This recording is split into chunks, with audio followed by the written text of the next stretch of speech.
Hello, good morning everyone. तो आज का क्लास में हम लोग देखने वाले हैं एसेक्सुअल रिप्रोडक्शन का प्रकार, यही ना देखने वाले हैं। हेडिंग में डालेंगे टाइप्स ऑफ एसेक्सुअल रिप्रोडक्शन। क्या डालेंगे? Types of asexual reproduction. Types of asexual reproduction. जो लिख लिया उसको वो नहीं लिखेंगे। अलैंगिक प्रजनन का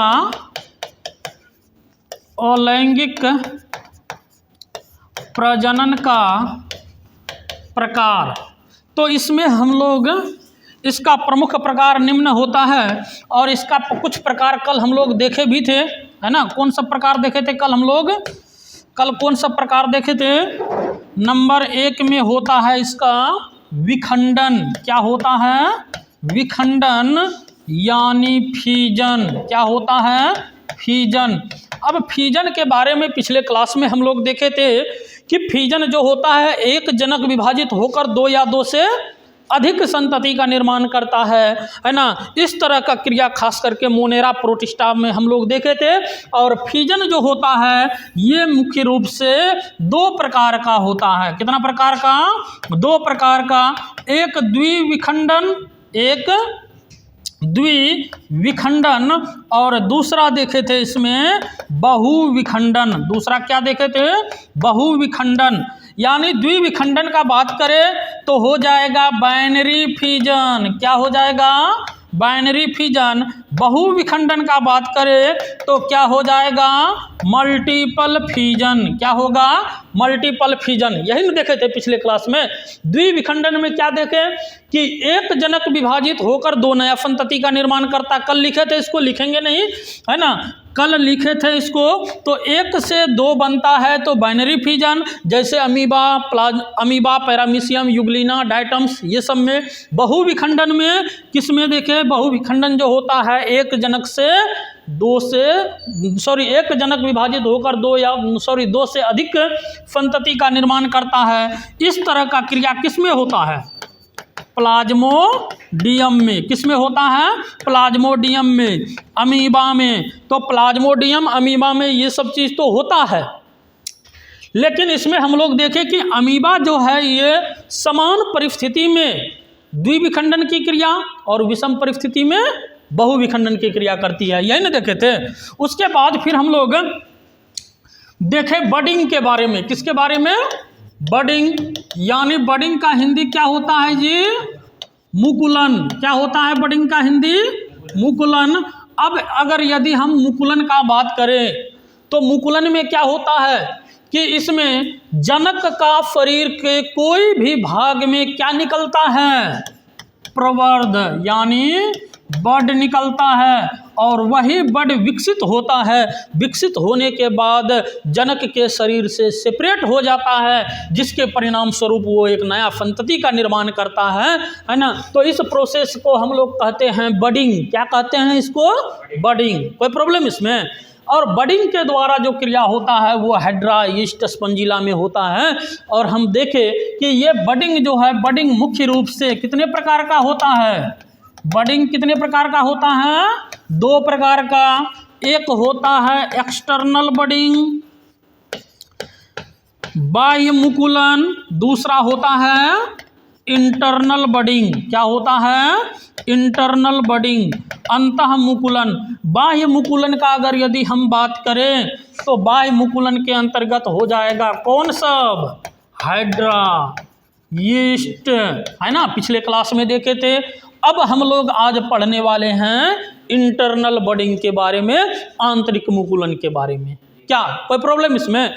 तो इसमें अब हम लोग देखेंगे इंटरनल बडिंग। तो हेडिंग में डालो इंटरनल बडिंग। क्या डालेंगे? इंटरनल बडिंग यानी आंतरिक मुकुलन। क्या देखेंगे? आंतरिक मुकुलन। इंटरनल बडिंग देके डैश 2। ठंडा लग रहा है ना रे? ठंड तो है। Internal budding. अब अगर यदि हम इंटरनल बडिंग का बात करें तो कह सकते हैं जब नया प्रवर्ध शरीर के अंदर बनता हो तथा वह नए संतति का रूप ले लेता हो, इंटरनल बडिंग कहलाता है। इंटरनल बडिंग कहलाता है। ये क्या कहलाता है? Internal budding. एग्जाम्पल में लिख लेंगे स्पंजीला। क्या लिखेंगे? स्पंजीला। स्पंजीला का एक खासियत होता है। क्या खासियत होता है? यह स्वच्छ जल में हमेशा पाया जाता है। कौन जल में? स्वच्छ जल में पाया जाता है। कहाँ पाया जाता है? ये स्वच्छ जल में पाया जाता है। इसमें होता क्या है कि जैसे मान के चलो यह एक स्पंजीला है।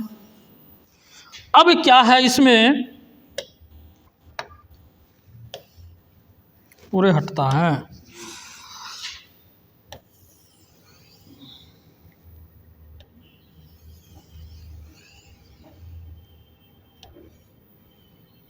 है ना। और इसका बॉडी में इस तरह से काटा काटा संरचना होता है। क्या होता है इसका बॉडी में? कटीला संरचना होता है। और यह जो कटीला संरचना है ना, इसका सबसे ऊपरी सतह पे पाया जाता है। और इसी के अंदर यहाँ टीटोपोटेंट सेल का निर्माण होता है। और यही टीटोपोटेंट सेल जो है आगे चल करके यह विकसित हो करके बड और जो है सो कह सकते हैं नया स्पंजिला का निर्माण करता है। किसका निर्माण करता है? नया स्पंजिला का। तो यहाँ पर हम लोग लिख लेंगे हेडिंग में क्या? स्पंजिला। सॉरी, इसके नीचे फिगर में स्पंजिला। इसमें होता है इंटरनल बडिंग। चलो इसको बनाओ जल्दी से। आंतरिक मुकुलन के द्वारा प्रजनन का क्रिया स्पंजिला में होता है। आंतरिक मुकुलन के द्वारा प्रजनन की क्रिया स्पंजिला में होता है। और इसमें हम लोग क्या देखें कि स्पंजिला में तो होता है और ये पाया कहाँ जाता है? स्वच्छ जल में। कहाँ पाया जाता है? स्वच्छ जल में। स्पंजिला कहाँ पाया जाता है? स्वच्छ जल में। अब ये स्वच्छ जल में पाया जाता है और वही स्पंजिला का जो टीटोपोटेंट सेल बनता है, यही सेल जो है सो है ना, ये सेल स्पंजिला का निर्माण करता है। क्या हो गया? यहाँ तक हम लोगों का हो गया। ये हम लोगों का रहा इंटरनल बडिंग, आंतरिक मुकुलन। नोट कर लो।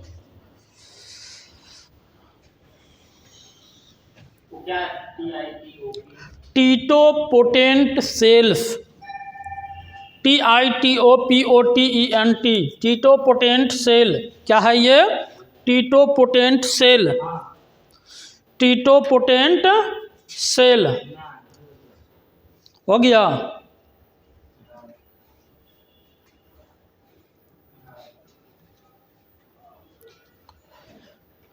कॉपी लेके नोट करते चलो। टीटोपोटेंट सेल। अब हम लोग अगला प्रकार इसका देखेंगे, फ्रेगमेंटेशन। अगला प्रकार क्या है? फ्रेगमेंटेशन।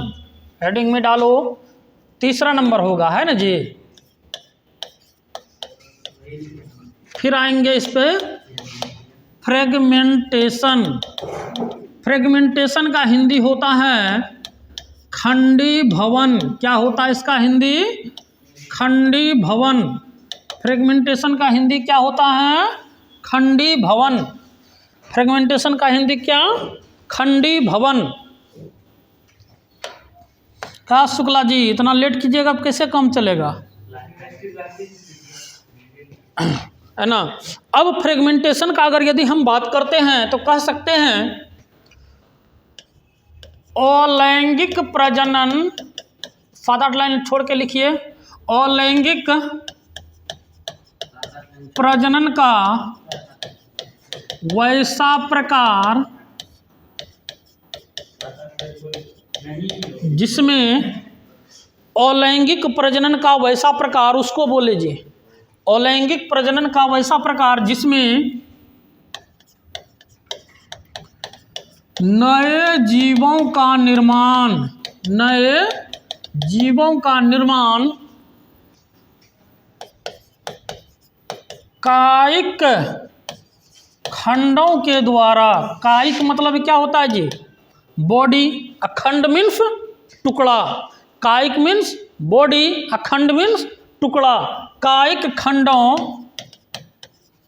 के द्वारा होता है, कायिक खंडों के द्वारा होता है, फ्रेगमेंटेशन कहलाता है। क्या कहलाता है? फ्रेगमेंटेशन कहलाता है। तो इसका एग्जाम्पल होगा जैसे स्पाइरोगायरा। क्या? स्पाइरोगायरा यानी शैवाल। क्या हो गया? शैवाल। स्पाइरोगायरा क्या है? एक प्रकार का शैवाल है ना। इत्यादि कर दो, कितना लिखेगा इसमें। अब देखो इसमें है क्या। अब स्पाइरोगायरा जो होता है ये सामान्यतः कह सकते हैं कि जल में पाया जाता है। किस में पाया जाता है? ये जल में। और ये जो है सो जल के साथ इस तरह से अपना है ना, ये लहरदार रूप में पाया जाता है। अब इसमें क्या होता है कि ये स्पाइरोगायरा का मान के चलो एक आर्म्स है। अब एक मछली उधर से आया, आने के बाद वो मछली जो है इसका बीच वाला भाग में ही इसको काट के खा गया। इसका कौन भाग खा गया? बीच वाला भाग काट के खा गया। अब मछली इसका बीच वाला भाग को काट के खा गया। अब जैसे बीच वाला भाग को काट के खाया, मान के चलो इसका बीच से यहीं से खा गया, इसको खाया तो ये कितना टुकड़ा में बट गया? 2 टुकड़ा में बटा ना जी। तो ये जो है यहाँ पर इसका एक टुकड़ा आ गया, अब एक टुकड़ा इसका यहाँ पे आ गया, है ना। ये 2 टुकड़ा हो गया। इसका दोनों टुकड़ा जो है, इसका ये दोनों टुकड़ा आगे डेवलप करके यह नया स्पाइरोगायरा बना लेगा। ये क्या करेगा? नया स्पाइरोगायरा बना लेगा। था के गो एक ठो। अब मछली बीच में आके खा लिया, ये 2 टुकड़ा हो गया। तो ये दोनों को मर जाना चाहिए, लेकिन दोनों मरा नहीं। दोनों क्या कर लिया? नया संतान बना लिया। ये दोनों क्या बना लिया? नया संतति बना लिया। ये दोनों क्या बना लिया? नया संतति बना लिया। तो इस तरह का क्रिया देखने के लिए मिलता है जब, तो इसी को हम लोग कहते हैं फ्रेगमेंटेशन यानी रीजेनरेशन, सॉरी खंडी भवन। फ्रेगमेंटेशन कहे तो खंडी भवन। क्या कोई प्रॉब्लम इसमें? फ्रेगमेंटेशन इसका हिंदी होता है खंडी भवन। नोट कायन करता है रे।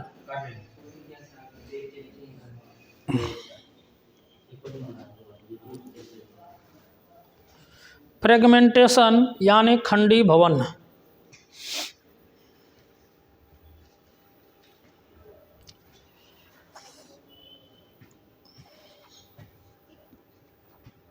हो गया।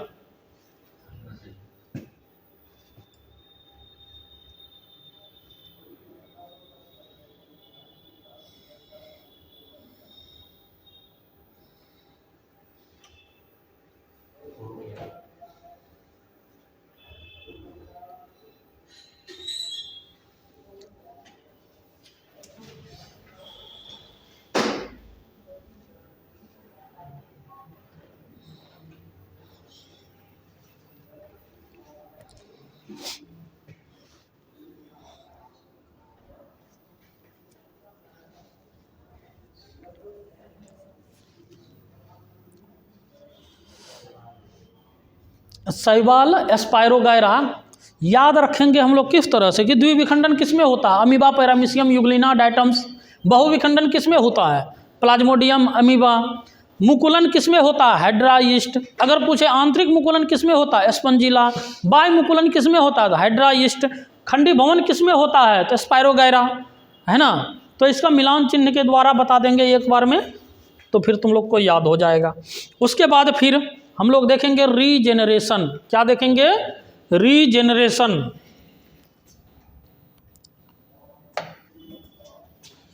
हेडिंग में डालेंगे चौथा नंबर। छूट गया क्या जी? रीजेनरेशन। आयुष का छूट गया, छूटना नहीं चाहिए किसी का। फास्ट में चलने दो, हाथ गर्म रखो, है ना। रीजेनरेशन, पुनर्जनन। पुनर्जनन अगर यदि हम बात करें तो पुनर्जनन क्या है ना। अब एक जीव है, अब क्या होता है कि किसी कारणवश उसका किबाड़ी में दब करके, जैसे छिपकली है, अब जो है छिपकली का पूंछ देखा है तुम लोग, है ना रे। ये मान के चलो कि छिपकली है, छिपकली में पूंछ लगा हुआ है ना। अब जो ये है इसका यहाँ पर पैर है, कह सकते हैं। अब ये जो पूंछ है ये किबाड़ी में दबा गया, तो ये पूंछ कट गया। इसका कटने के बाद ये फिर से बन गया। री मतलब फिर से, और जनरेशन मतलब है ना उत्पन्न होना, मतलब क्या? जनरेट होना, उत्पन्न होना, यही है पुनर्जनन। पुनर मतलब फिर से, पुनर मतलब फिर से, और जनन मतलब उत्पन्न होना। जनन मतलब क्या? उत्पन्न होना। तो वही चीज हो गया। अब कह सकते हैं क्या कोई दिक्कत? अब अगर यदि हम यहाँ पर बात करें, है ना, अगर यदि हम यहाँ पे बात करें रीजनरेशन में, तो कह सकते हैं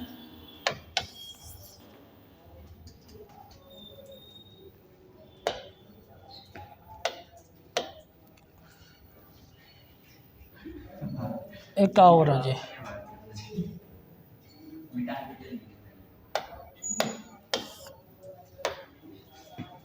तो अच्छा, इसमें अलग सिस्टम किया है, एक क्लासिक मोड कर दिया है ना, इसीलिए थोड़ा सा प्रॉब्लम हो रहा है। तो लेकिन लिखने में इसमें ज़्यादा अच्छा लग रहा है उसके तुलना में। अब देखो, इसमें कह सकते हैं कि वैसा विधि जिसमें जीवों के शरीर का कोई भाग किसी कारणवश कट जाने के बाद पुनः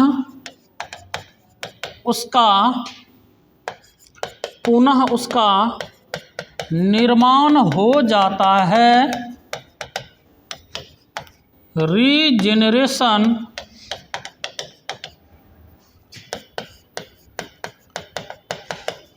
कहलाता है। एग्जाम्पल में लिख लेंगे प्लानेरिया, छिपकली का पूंछ। हाँ, प्लानेरिया ये जंतु है। अभी बता देंगे कि किस तरह का जंतु है। छिपकली का पूंछ इत्यादि, ये कोई खास नहीं कह सकते हैं। अगर एक प्लानेरिया इस तरह का है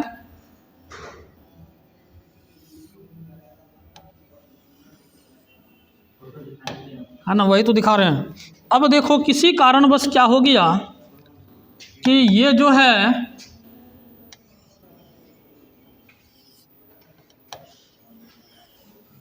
ये 3 भाग में कट गया। कितने भागों में कट गया? 3 भाग में। तो इसका सभी कटा हुआ भाग जो है सो मान के चलो, इसका एक भाग जो है ये वाला हो गया, दूसरा भाग इसका यहाँ हो गया, तीसरा भाग यहाँ हो गया, और चौथा भाग बात नहीं करेगा, यहाँ हो गया। अब सब में क्या हो जाएगा? इसका सब में इसका खोया हुआ भाग का निर्माण हो जाएगा। सब में क्या होगा? खोया हुआ भाग का निर्माण हो जाएगा। आ रहा समझ में? सब में ये खोया हुआ भाग का निर्माण हो जाएगा और इस तरह से इस सब बना लेगा क्या, नया संतति। आ गया समझ में? तो इस तरह का क्रिया देखने के लिए किस में मिलता है, प्लानेरिया में। स्टार फिश में भी खोया हुआ भाग का निर्माण हो जाता है। रीजेनरेशन का क्रिया जो है वर्टिब्रेट और इनवर्टिब्रेट दोनों प्रकार के जंतुओं में हो सकता है, लेकिन उसमें जो होता है, अगर बात करें हम फ्रेगमेंटेशन का, तो वो केवल इनवर्टिब्रेट में होता है। फ्रेगमेंटेशन केवल इनवर्टिब्रेट में संभव हो सकता है।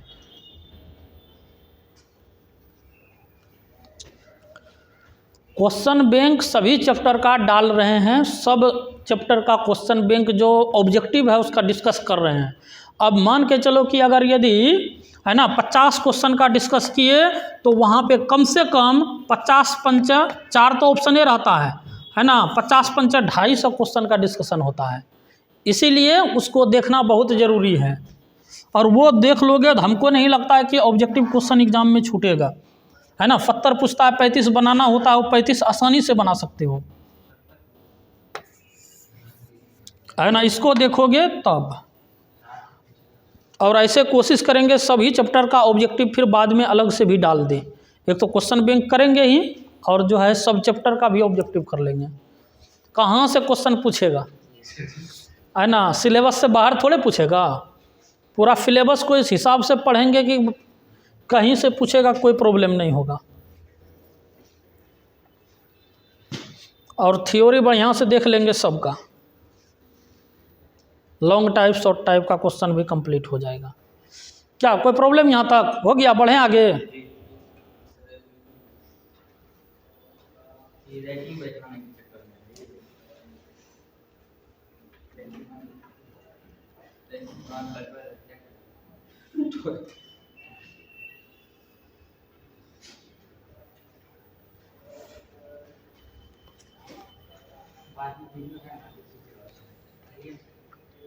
लाए ना, क्लास को प्राथमिकता ही ऐसे है।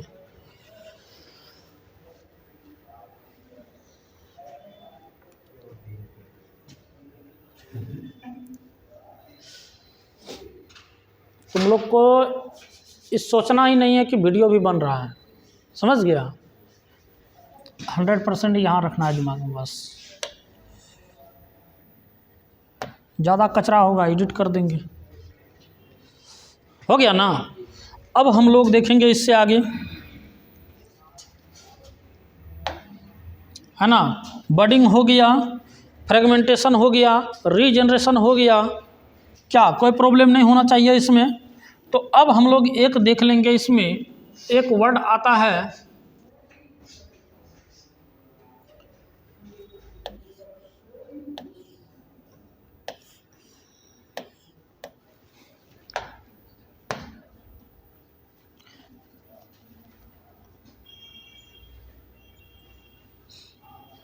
एस्पोरुलेशन। क्या आता है? एस्पोरुलेशन, यानी एस्पोर फॉर्मेशन। एस्पोर फॉर्मेशन, इसका हिंदी होता है बीजाणु जनन या बीजाणु निर्माण। ये बीजाणु जनन या बीजाणु निर्माण किसको बोलते हैं? बीजाणु जनन या बीजाणु निर्माण किसको बोलते हैं? तो कह सकते हैं अलैंगिक प्रजनन का वैसा प्रकार, अलैंगिक प्रजनन का वैसा प्रकार जिसमें नए जीवों का निर्माण, नए जीवों का निर्माण बीजाणुओं के द्वारा होता है,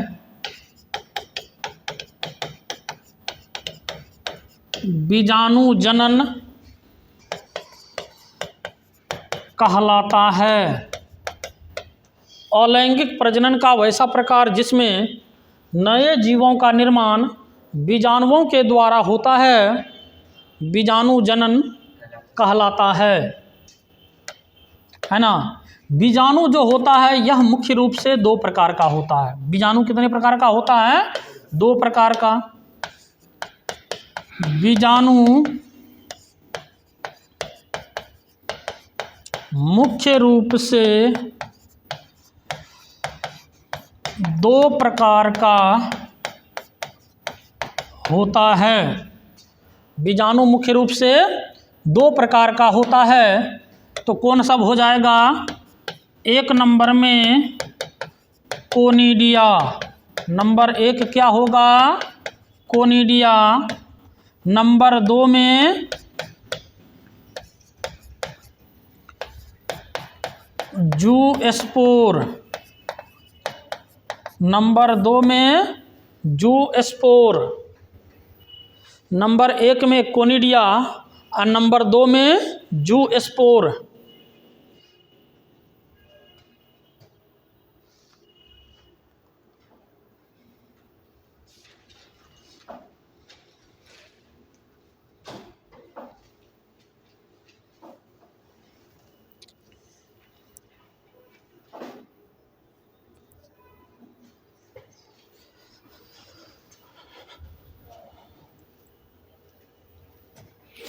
लिख लिए। अलैंगिक प्रजनन का वैसा प्रकार जिसमें नए जीवों का निर्माण बीजाणुओं के द्वारा होता है, बीजाणु जनन कहलाता है। बीजाणु मुख्य रूप से दो प्रकार का होता है। एक हो जाएगा कोनिडिया, दूसरा में जूस्पोर। अब इसमें हम लोग देखेंगे पहले कोनिडिया के बारे में। किसके बारे में? कोनिडिया के बारे में।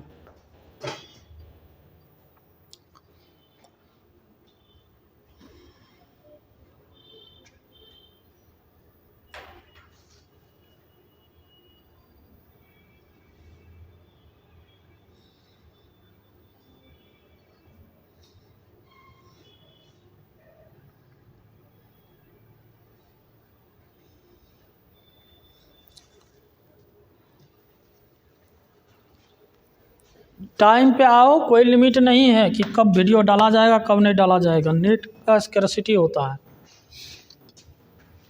हो गया। जूस्पोर, दूसरा है जूस्पोर। जूस्पोर। अब इसमें हम लोग कोनिडिया देके डैश देंगे। एक में कोनिडिया देके डैश देंगे, कोनिडिया देके डैश देंगे, या इसी को कहा जाता है मोटाइल स्पोर अर्थात चल बीजाणु।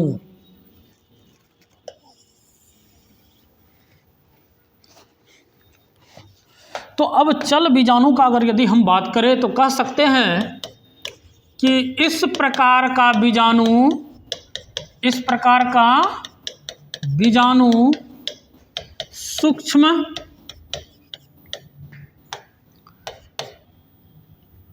अगतिशील कोनिडिया। एक मिनट, ये कोनिडिया जो होता है ये नन मोटाइल होता है। क्या होता है ये? None motile.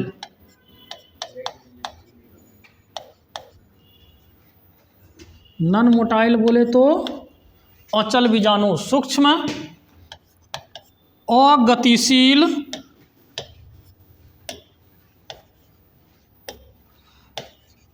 अगतिशील गतिशील। ये जो है इस प्रकार का बीजाणु सूक्ष्म अगतिशील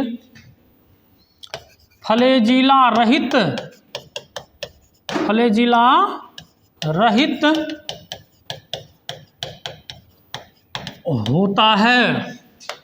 इसका एग्जाम्पल होगा कि इस प्रकार के, लिखते चलो, इस प्रकार के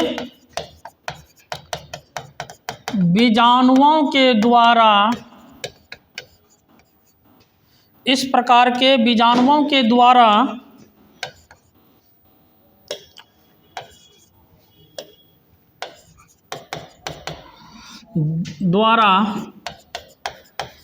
प्रजनन का क्रिया या प्रजनन की क्रिया पेनिसिलियम नामक कवक में होता है। पेनिसिलियम एक प्रकार का कवक है, कवक में होता है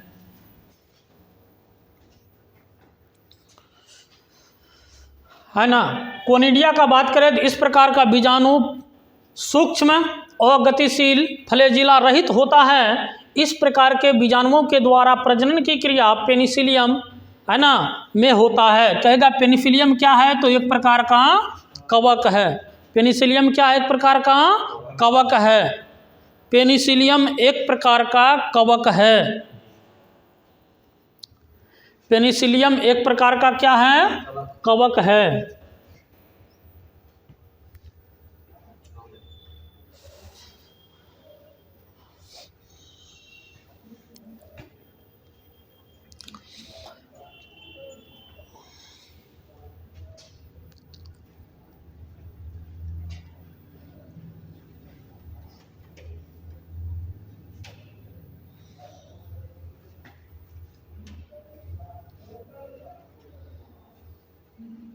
हो गया। अब इसके बाद इसका हम लोग फिगर देखेंगे। ये होता किस प्रकार से है, बनाते चलो फिगर।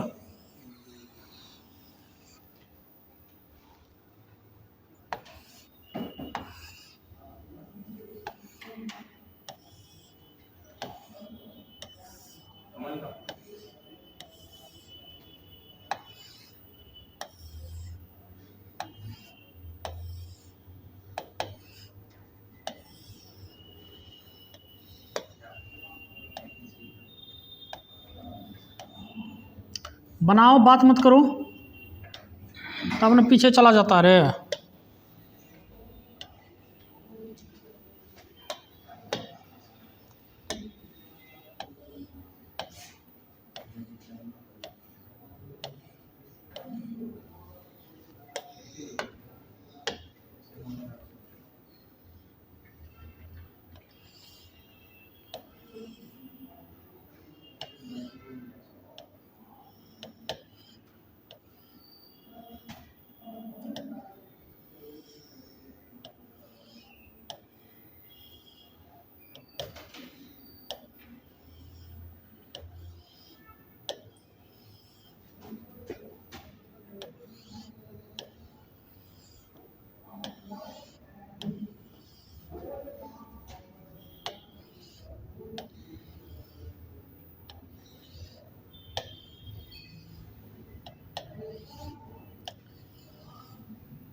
अब इसी के ऊपर बीजाणु का निर्माण होता है। इसी के ऊपर किसका निर्माण होता है, बीजाणु का।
ये हो गया कोनिडिया। अब यही जो है सो ये आ गया, मान के चलो ये आ गया भूमि पर। किस पे आ गया? भूमि पर। अब यह क्या होता है कि यही अंकुरित होकर, ये जो है अंकुरित होकर, है ना, नया पेनिसिलियम बनाता है। ये नया संतति बनाता है। इस तरह से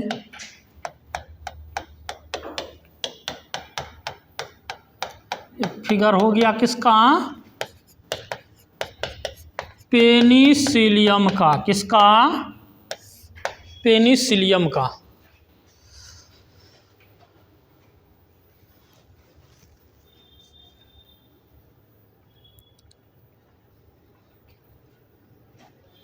फोटो लेगा, ले लो।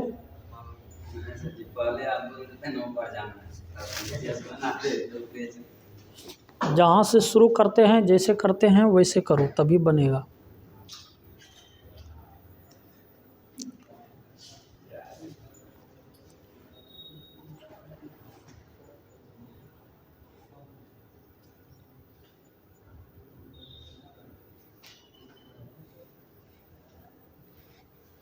क्या हो गया?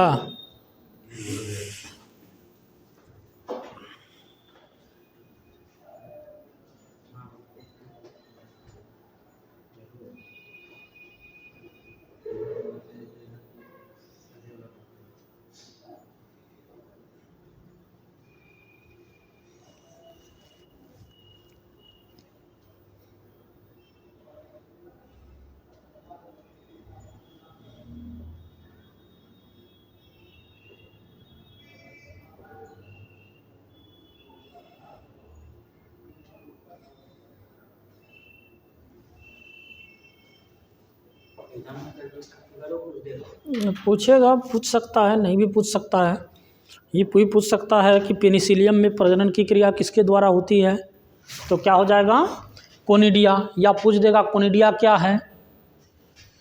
समझ गया? हो गया।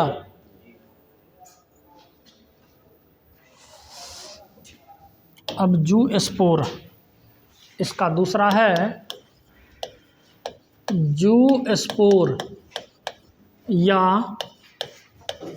Motile spore. जू स्पोर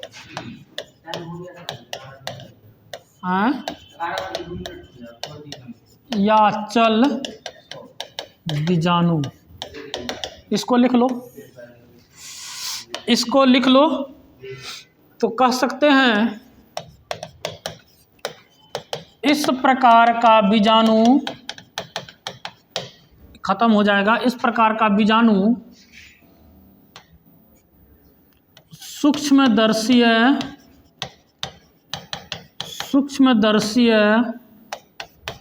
गतिशील फ्लैजिला युक्त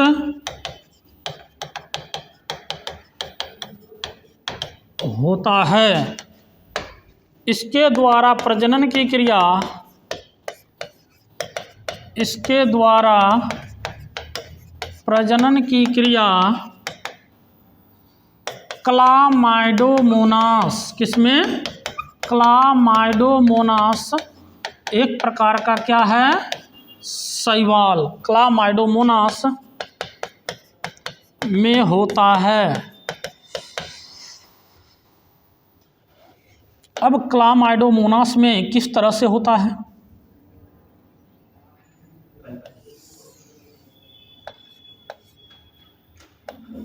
क्या इतना हड़बड़ करता रे, कहाँ जाएगा? एग्रीकल्चर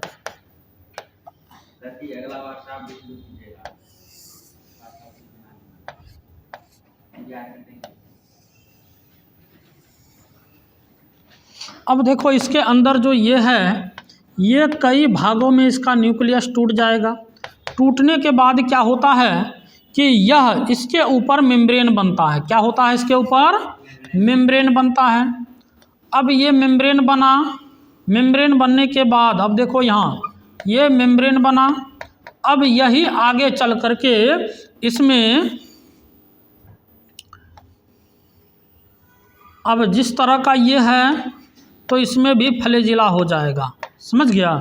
ये फ्लैजिला होगा और एक निश्चित अवधि के बाद ये टूटेगा और टूटने के बाद ये क्या करेगा, तो यही जो है सो नया संतति का निर्माण करेगा। तो ये सब क्या हो गया, नया संतति, समझ गए। तो ये हो गया। तो इसमें हम लोग देखें क्या सब, देखो वहीं आ रहे हैं, इसमें हम लोग क्या सब देखें, है ना। आज देखें इंटरनल बडिंग के बारे में। इंटरनल बडिंग मतलब आंतरिक मुकुलन। आंतरिक मुकुलन का अगर यदि बात करें तो क्या बोले कि प्रवर्ध कहाँ बनेगा, इसमें शरीर के अंदर बनेगा।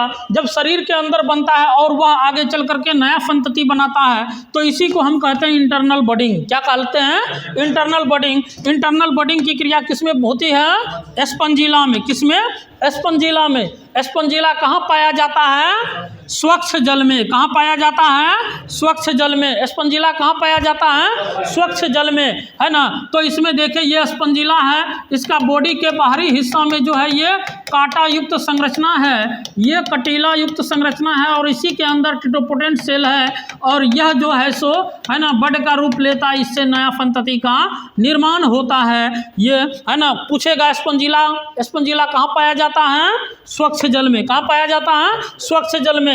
अब कहेगा कि ये स्पंजिला जो है इसमें प्रजनन किसके द्वारा होता है, आंतरिक मुकुलन द्वारा। किसके द्वारा, आंतरिक मुकुलन द्वारा। इसी को कहा जाता है जेम्युलेशन भी। क्या कहा जाता है, जेम्युलेशन। मतलब स्पंजिला में जो प्रजनन की क्रिया होती है वो जेम्युलेशन विधि द्वारा भी इसको कह सकते हैं। उसके बाद दूसरा है, हम लोग अगला प्रकार देखें खंडी भवन यानी फ्रेगमेंटेशन। फ्रेगमेंटेशन में क्या बोले कि अलैंगिक प्रजनन का वैसा प्रकार जिसमें नए जीवों का निर्माण किसके द्वारा, कायिक खंडों के द्वारा। किसके द्वारा, कायिक खंडों के द्वारा। कायिक मतलब होता है शरीर, कायिक मतलब क्या होता है, शरीर। खंड मतलब होता है टुकड़ा, मतलब किसी कारणवश इसका शरीर 100 टुकड़ा में बट गया और 100 टुकड़ा इसका क्या किया, तो नया संतति का निर्माण कर लिया। तो इस प्रकार का प्रजनन होता है किसमें, स्पायरोगैरा। स्पायरोगैरा एक प्रकार का शैवाल है। तारा मछली, स्टारफिश का नाम सुने हो ना, उसका भुजा कट जाएगा तो भुजा फिर नया जीव का निर्माण करता है। अब ये एक स्पायरोगैरा था, इसको क्या किया, बीच में आके एक मछली खाया और खाने के बाद इसको 2 टुकड़ा में बांट दिया। एक टुकड़ा यहाँ से यहाँ तक और दूसरा टुकड़ा यहाँ से यहाँ तक। ये टुकड़ा जाके नया संतान बनाया, ये भी विकसित होकर नया संतान बनाया। तो इस तरह का जो है सो, है ना, एक स्पायरोगैरा था, 2 नया संतति का निर्माण हो गया। इसी तरह से स्टारफिश में भी होता है। उसके बाद फिर क्या है ना, उसके बाद रीजनरेशन, पुनर्जनन। रीजनरेशन का अगर यदि हम बात करते हैं तो क्या होता है, किसी कारणवश शरीर उसका कट गया कोई हिस्सा और उसका शरीर में यह क्षमता है कि कटा हुआ भाग का पुनः निर्माण कर लेगा। जैसे हम लोगों का हाथ कट जाएगा फिर से बन जाएगा, बन जाएगा। क्या बोलता है जी, नहीं बनेगा जी। हम लोगों का हाथ में रीजनरेशन का क्षमता नहीं है, लेकिन छिपकली का पूंछ की बाड़ी में दब के कट गया तो क्या होगा, बन जाएगा। तो वो जो बन जाता है, जो बन गया तो रीजनरेशन है ना, जो नहीं बना तो वो रीजनरेशन नहीं। तो वही लिखे प्लानेरिया। प्लानेरिया में जनरली प्रजनन होता है द्विविखंडन के द्वारा, लेकिन इसका शरीर का 2 टुकड़ा हो गया तो दोनों टुकड़ा विकसित होकर नया जीव बना लेता है। छिपकली का पूंछ कट गया तो नया बन जाएगा, है ना, इत्यादि। उसके बाद है, उसके बाद स्पोरुलेशन या स्पोर फॉर्मेशन।